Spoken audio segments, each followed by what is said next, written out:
So now we're looking at two modes and ranges in knife fighting, where initially we're at this outside fencing range where he's slashing at me and I'm looking for a slash on his arm, or he gets a little closer and I slash and I'm passing. I might be passing this way, all right? But he closes on me. This guy charges to where the mode of attack changes as well.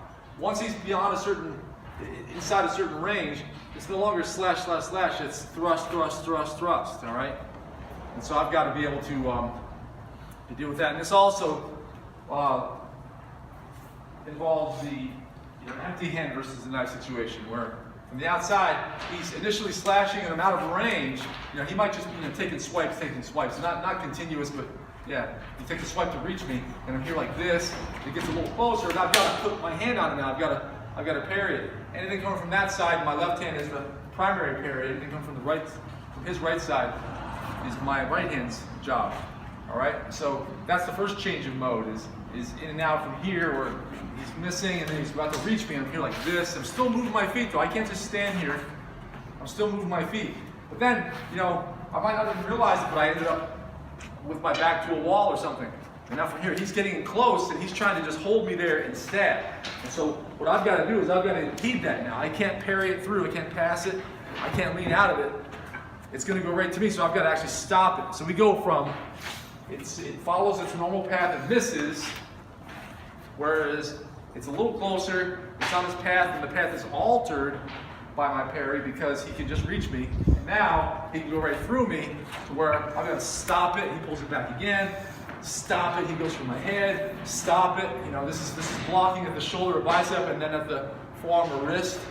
Now I might pass it through here, but once I get it across center, that's when I'm going to grab and pull, and I'm going to turn out and shove and start over again. From there, I might try to lock that in and work for a disarm or take him down. We're basically fighting with that knife. But the important thing here is just the change in my response based on the change of range. All right?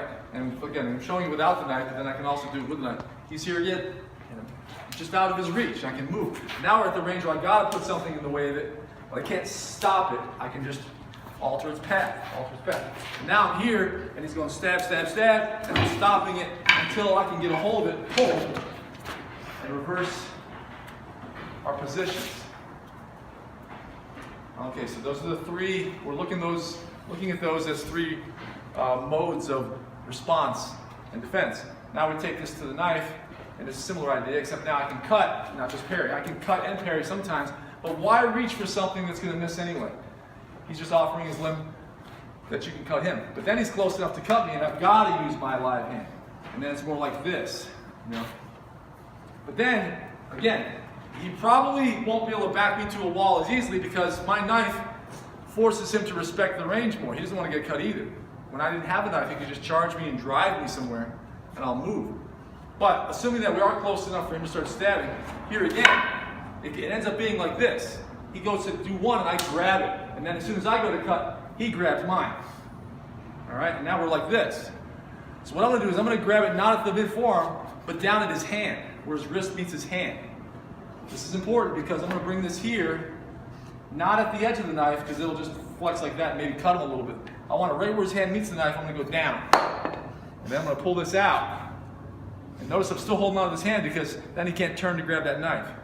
I'm going to go this way, and now I can cut him. He's got to get away.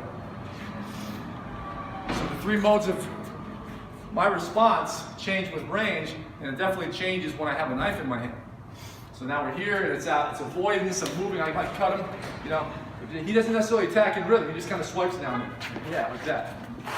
And then it gets a little closer, and I've got to put something on that to redirect it. But I'm still cutting. And then when we're close enough, he closed on me. He's very aggressive. I'm grabbing his wrist, and he'll grab mine. It's hard to keep him from grabbing mine. All right? So I bring this up, and then down, and then this comes out here at the thumb, bending the elbow, and now I can cut it. If it drops there, I'll step on it, and I'll shove him, or I'll start cutting. But I'll make sure he can't get to that knife. If he tries to bend on the gravity, he's going to get cut anyway. So that's also a problem for him.